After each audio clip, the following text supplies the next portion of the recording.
தமிழரெல்லாம் மானத்தோடு தலை நிமிர்ந்து நிற்பதற்கு யார் காரணம்? அம்பேத்கர் என்று கூறணும்.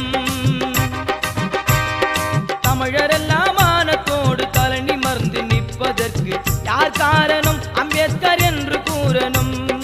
யார் காரணம்? அம்பேத்கர் என்று கூறணும்.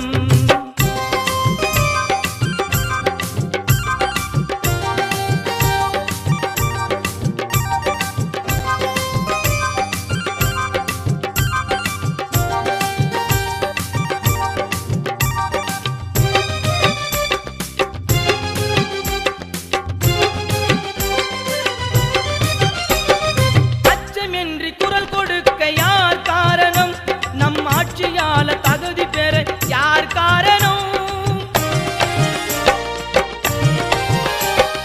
அச்சமின்றி குரல் கொடுக்க யார் காரணம்? நம் ஆட்சியால தகுதி பெற யார் காரணம்? பட்டமேஜை மாநாட்டின் வாதம் காரணம். பட்டமேஜை மாநாட்டின் வாதம் காரணம். நம் சட்டமேதை அம்பேத்கர் என்று கூறணும்.